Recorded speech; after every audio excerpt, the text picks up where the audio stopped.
এটা ছিল আমার ছোট্ট বোনের বার্থডে ব্লগ। তো আমি সন্ধ্যাবেলা এসেছিলাম আগের দিনকে, এসে দেখছি পিসি এদিকে কেক বানাচ্ছে আর ঘরে বেলুনে তো ভর্তি হয়ে গেছে, আরও অনেক কাজ বাকি, ওর জন্য একটু আগে আগে আসলাম। প্রথমে এসে 7টার দিকে বাড়িতে চলে গেছিলাম, আবার 11টার সময় এসছি। এসে দেখছি এদিকে অনেকটাই কাজ কমপ্লিট, কারণ আমার পরীক্ষা ছিল পরের দিনকেই, মানে বোনের জন্মদিনের পরের দিন। ওর জন্য বাড়িতে গেছিলাম পড়তে, পড়ে টড়ে তারপরে আবার এসছিলাম রাতের বেলায়, মানে 11টার সময়। এদিকে আমার বোনের খুশিটা দেখো, ওর যেহেতু এবার 5 বছরের জন্মদিন বড় করে হচ্ছে, আর ও এবার বুঝতেও শিখে গেছে, বুঝতে পারছে যে ওর জন্মদিন। ও ভীষণ খুশি। তারপরে অনেক ভাবনা চিন্তার পরে এরকম একটা ডেকোরেশন করলো আমার পিসামশাই, পিসি, দাদা, বৌদি ওদের আইডিয়াতে। আর এদিকে আমরা তো ছিলাম বেলুন ফোলানোর ডিপার্টমেন্টে, আর তখন দেখো দেখতে দেখতে বেজে গেছে রাত 2:30। তখনও আমাদের বেলুন ফোলানো কমপ্লিট হয়নি। দেখো সারা ঘর বেলুনে বেলুন। বোনের থিমটা ছিল পিঙ্কের ওপরে। আর রাত বাজে 2:45, তখন আমরা বাড়ির দিকে আসলাম, কারণ অনেকটাই রাত হয়ে গেছে, একটু না ঘুমালে সকালে উঠতে পারবো না। ওদিকে কাজ কমপ্লিট হয়নি, আমরা চলে এসেছিলাম, কিন্তু দাদা, বৌদি, তারপরে ভাইরা, দাদারা ওরা ছিল, ওরা অনেক রাত অবধি কাজ পুরো কমপ্লিট করে ঘুমিয়েছে। তারপরে সকালবেলায় উঠে দেখছি এদিকে রান্না বান্না শুরু হয়ে গেছে।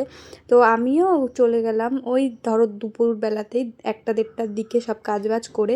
এসে দেখছি পিসি এখানে একা একা বেলুনগুলো ফুলিয়ে আর কি চারিপাশে দিচ্ছিল প্যান্ডেলের। আর আমার বোন দেখো বলছে, কেন এত লেট করে এসছো? এতক্ষণ আমি একা একা ছিলাম। আর এই যে হলো ফুল ডেকোরেশনটা, দেখো কত সুন্দর করে সাজিয়েছে পিসামশাই, দাদা, বৌদি, পিসি সবাই মিলে।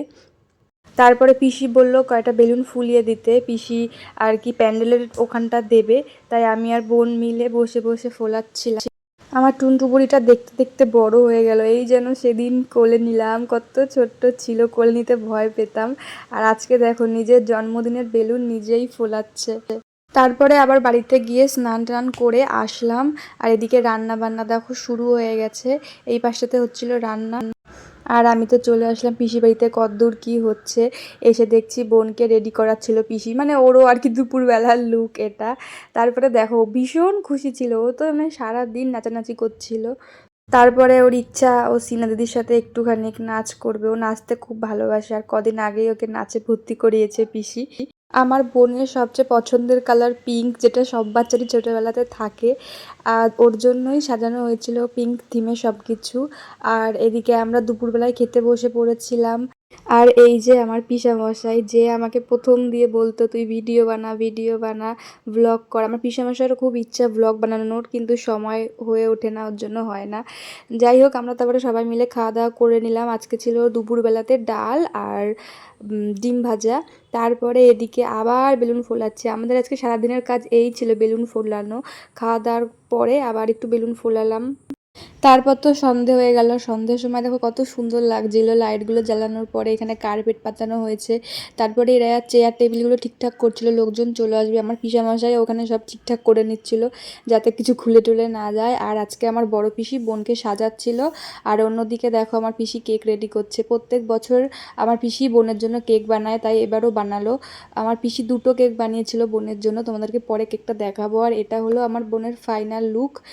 তখন সবাই চলে এসেছিল আর আমি গেছিলাম রেডি হতে। এসে দেখছি দেখো ছবি তোলা শুরু হয়ে গেছে। এই ভিডিওটা আমার পিসামশাই ক্যাপচার করেছিল। আমরা লেট করে এসেছি, রেডিওতেই লেট হয়ে গেছে, আমরা সবসময় ছিলাম, রেডিওতে গিয়ে একটু লেট হয়ে গেছে, তাও কেক কাটার আগেই এসেছি। এখানে দেখো আমার ছোট পিসামশাই ক্যামেরা ঢুকিয়ে দিচ্ছে মুখের মধ্যে, আর আমার বড় পিসামশাই মুখ ঢুকিয়ে দিচ্ছে ক্যামেরার মধ্যে। তারপরে বোনের আশীর্বাদ পর্ব শুরু হলো, সব বড়রা ওকে আশীর্বাদ করে নিল। আর শুরু হয়ে গেল কেক কাটিং। দেখো কত সুন্দর লাগছে ওদের তিনজনকে। আর কেক দুটো কিন্তু খুব সুন্দর হয়েছিল, আমার পিসি খুব সুন্দর কেক বানায়। আর আজকে ওদের তিনজনকেই দেখতে খুব সুন্দর লাগছিল। আমার বোনকে সবাই উইশ করো, আর অনেকে উইশ করেছো। তারপরে আমরা চলে আসলাম কেক কাটার পরে এখানে সেল ফাটাতে।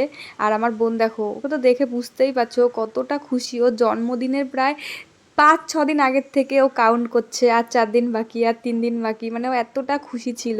আর সাথে সাথে আমরাও খুব খুশি ছিলাম। এখানে দেখো সেলগুলো ফাটিয়ে দিচ্ছিল। তারপরে আমার ভাইও চলে গেল সেল ফাটাতে। আমারও একটু ইচ্ছা করে সেল ফাটাতে, কিন্তু ভয়ও লাগে যদি গায়ের মধ্যে চলে আসে। যাই হোক, তারপরে দেখো এদিকে সবাই খাওয়া দাওয়া করতে বসে গেছে। আর আমার পিসি, তন্ময় দা ওরা নাচ করছিল এখানে, আমাকেও বলছিল, কিন্তু আমি তো নাচ করতে পারি না। পুরো আয়োজনটা পিসেমশাইয়ের দায়িত্বে ছিল, ওর জন্য ওরা দাঁড়িয়ে দাঁড়িয়ে দেখছিল সবাই ঠিকঠাক মতো খাওয়া দাওয়া করছে কিনা। এদিকে দেখো আমার টুনটু বুড়িও কিন্তু খেতে বসে পড়েছে ওর বেস্ট ফ্রেন্ড আয়ুষের সাথে। আর আজকে তো আমাকে দেখানোই হয়নি, তাড়াহুড়োতে যদিও বা লেট করে এসেছিলাম। তো এই যে হচ্ছে আজকে আমার লুক, সাথে আমার বোন ছিল। এরই মধ্যে দেখো আমার ভাইরা চলে যাচ্ছে, ও আগের দিন এসেছিল, পরের দিন কলেজ আছে তাই চলে যাচ্ছিল, মানে আমার বড় পিসেমশাই ভাই ওরা চলে গেল, বাড়িটা ফাঁকা হয়ে গেল অলরেডি। তারপরে আমরাও খেতে বসে পড়লাম, এখানে আমি, মম, কাকা কাকিমা মিলে খেতে বসেছিলাম। প্রথমে আমাদের দিয়ে দিল নান আর চানা মশলা, তারপরে ফ্রাইড রাইস, মাংস, আর শেষে ছিল চাটনি, পাঁপড়, মিষ্টি, কেক। খুব সুন্দর হয়েছিল সব কটা রান্না, আমার তো সব থেকে ভালো লেগেছে ফ্রাইড রাইসটা। তারপরে আইসক্রিম ছিল আর ছিল হজমোলা। তারপরে সবাই আস্তে আস্তে চলে যাচ্ছিল, বাড়ি ফাঁকা হয়ে যাচ্ছিল। আর আজকে আমিও তাড়াতাড়ি চলে এসেছিলাম কারণ কালকেই আমার পরীক্ষা ছিল। তো আজকে ভিডিওটা এটুকুই, সবাই ভালো থেকো।